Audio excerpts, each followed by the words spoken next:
Hey, welcome back. If you are having difficulty performing in the bedroom, I want you to know your formula is off. So I'm going to help you figure out what that formula is, why is it off, and how can you get it back on. Welcome to another episode of the podcast with me, Dr. Trish Leigh, a brain health and sex addiction recovery coach. I'm glad you're back. This is an important discussion. So let's dive in. What is this formula that I'm talking about? Well, it's more than what you think. I always say that, relationships, especially when explicit matters in the mix, are a deep end issue, not a shallow end. So we have to wade out to the deep end on this one. Let's do it together. So here's the idea is that there's actually a lot to it from a nervous system standpoint to be able to be relaxed enough and stimulated enough to have a good time in the bedroom with your partner. So if something's off in that formula,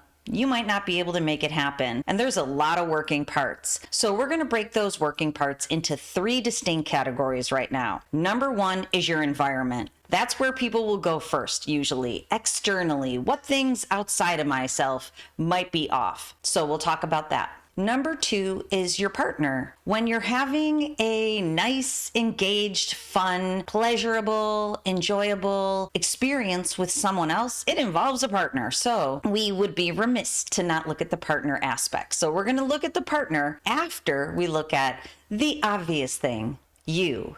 Internally, we're going to have to look at what's happening in your brain, your mind, your body, and your spirit. And your spirit is what I call the self with a capital S. So we're going to dig into all 4 of those aspects in just a second. And we're going to look at what might be off in the formula. What can we fix? So first, let's start with the environment. This is obvious enough, right? From the mom of 5 kids, there are challenges in getting to be able to spend enough quality time with your partner. So first of all, if you have children, locking the door and ideally making sure no one's around, because that can let your nervous system come down. People don't think about this. Your nervous system has to relax enough to be able to be the least amount of stressed with the lowest level of anxiousness or anxiety to engage what's called the parasympathetic nervous system. It's a branch of the automatic or autonomic nervous system. It's the branch for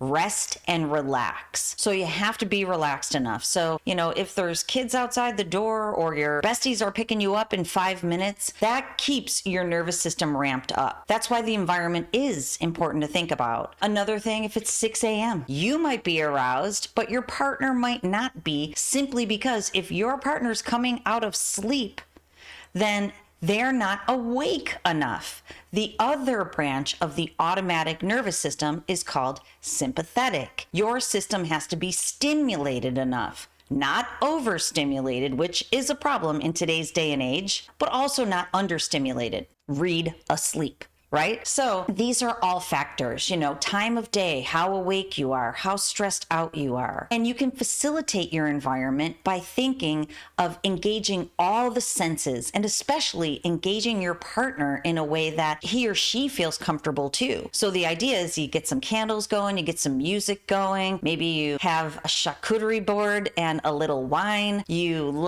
bring the lights down low and you relax for a little while. You're engaged, sympathetic, but relaxed enough, parasympathetic. When you're trying to squeeze in a little sesh in between lunch and going back to work, it can be more difficult. Don't get me wrong, you can pull it off, but it can be more difficult. Now, here's what we're talking about, healthy sexuality, which might be different from what you're used to, which would be hypersexuality, the most amount of pleasure in the least amount of time and not necessarily worried about the connectedness. So in this journey of leaving explicit matter behind, this shifts. So the environment becomes more crucial so that you are trying to keep it balanced between sympathetic and parasympathetic. So put your dog in the other room, make sure no one's around, make sure you have ample time, make sure everybody's awake, and try to engage all the senses to be together in an engaged way. Think happiness trifecta. Dopamine for pleasure, serotonin for joy and happiness in that engaged piece, and oxytocin for connection. It's wonderful when you're able to pull that off. Okay, so now let's transition from environment to you. Now let's think about your brain. We're going to start there. Remember, we're going brain,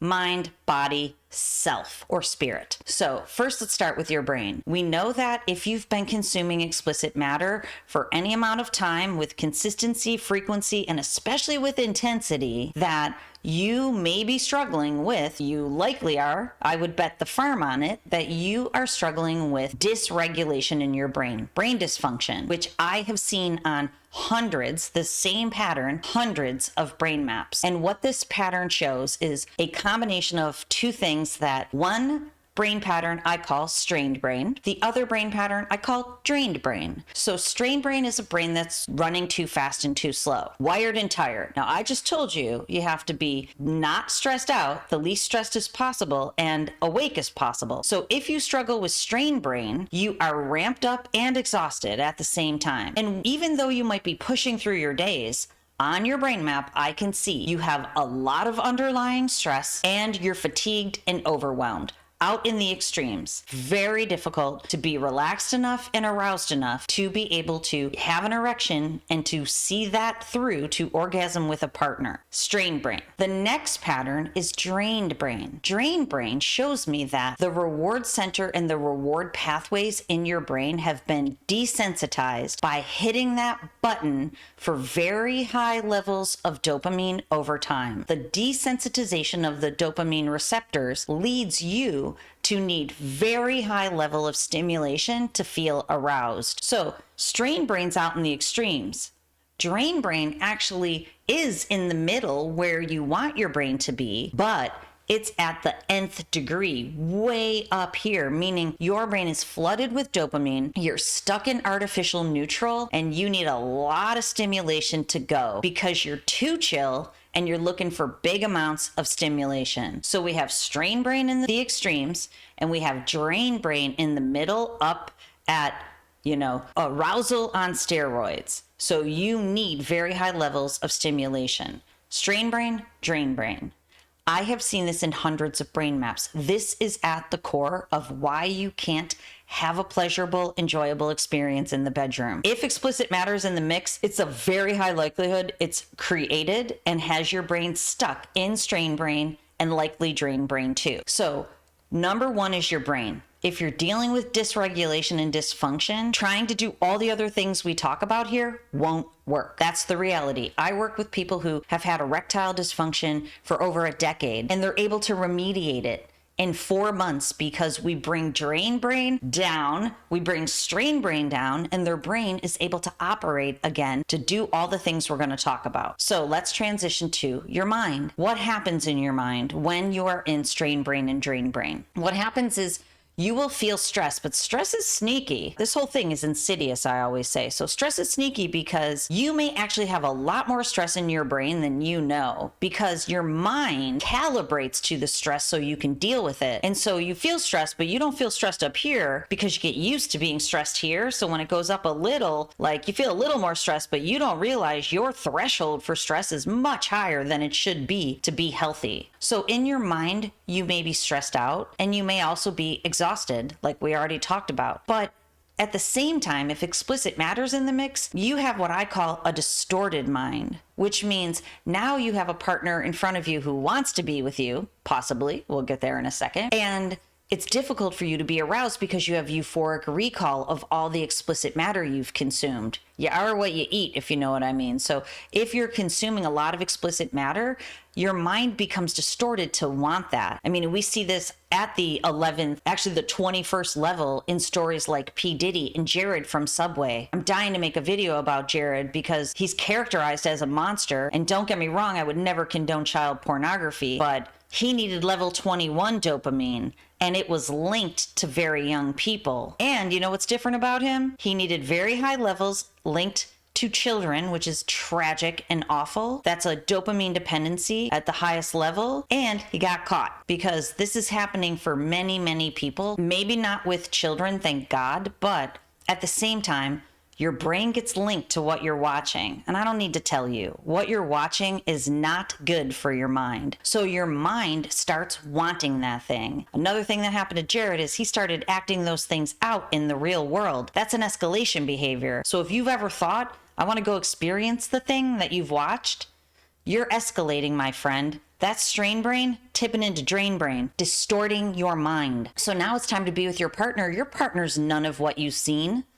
And there's a disconnect. Your formula is off.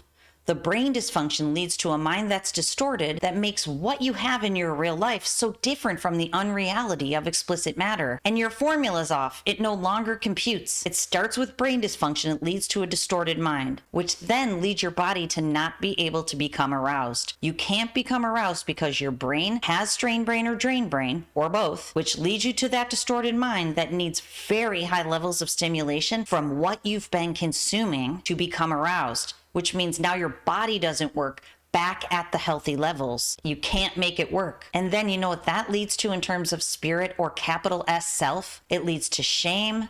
It leads to guilt. It leads to maybe the recognition that you are addicted to explicit matter. Maybe the recognition that when you're with your partner, you're going to fantasy to try to become aroused, and that can't be good. So the formula is off, my friend. Brain, mind, body, and spirit. It's all off. And when your formula's off, you cannot create in your life what you want. It leads to disconnection with your partner, which is what we're talking about now. So now you're trying to be with your partner. You're not able to because of all these things going on with you. And then guess what? Your partner knows. She's not dumb. So partners suffer from something called betrayal trauma. It actually changes the brain performance pattern so that it's kind of like drained brain, but it has a different impetus or mechanism that creates it. So basically the brain shifts into artificial neutral to protect her from the things that she knows or she thinks she knows about what you have going on. It's a protective mechanism in the brain. Shifts into neutral. Now she doesn't have to process her reality because she doesn't feel safe and secure with you because of the sexual acting out behaviors. We know from science that porn registers as infidelity in women's minds and nervous systems. So she doesn't feel safe with you anymore. It's very difficult to be aroused with a person you don't feel safe with. And it leads to something that is called reactive intimacy anorexia, which means she's anorexic with wanting to be with you. But she loves you, so she's still trying. But guess what? That's another element of the formula being off. Now let's put these pieces together. Your brain has dysfunction from explicit matter, which means now your mind is distorted. It wants what you've been watching, which gives you ED and sexual arousal dysfunction. It makes you sad. That is giving you shame and guilt, and your spirit, your soul, and yourself is being tortured, which is ramping up the stress in your mind, which is creating more brain dysfunction. Now, your partner is aware on some level, even if it's subconscious. She feels disconnected from you because you're not able to connect with her. She is struggling with partner betrayal trauma, whether she knows it or not. Her brain shifts into this medium speed, making it difficult for her to be aroused. At the same time, in her mind, she doesn't feel safe with you. So then now she has reactive intimacy anorexia. She doesn't want to be with you anymore because it doesn't feel safe, even though she does want to be with you. And you do want to be with her, but you can't because of explicit matter. Your formula is off. So how do you get the formula back on? This is your brain hack strategy for the day. You have to realize explicit matter has caused these problems for you. Get your brain map if you can. Go to drtrishleigh.com. We can visualize what's happening in your brain. If you're struggling with sexual performance or disconnection in the bedroom, very highly likely that you have a brain map that shows strain brain, drain brain, or both. Your partner could get a brain map. Likely, she has betrayal trauma in the brain. Then, here's the deal. This is the scariest part of everything I'm going to tell you right now. It's time to talk about it. Talk to your partner. You don't want to get to your deathbed compartmentalizing your biggest problems. Share it with her. Get on the same page. Interdependent, strong people walking through this world together. Solve it together. Get reconnected together. Get your spirits connected. That way you can connect your mind and body with each other.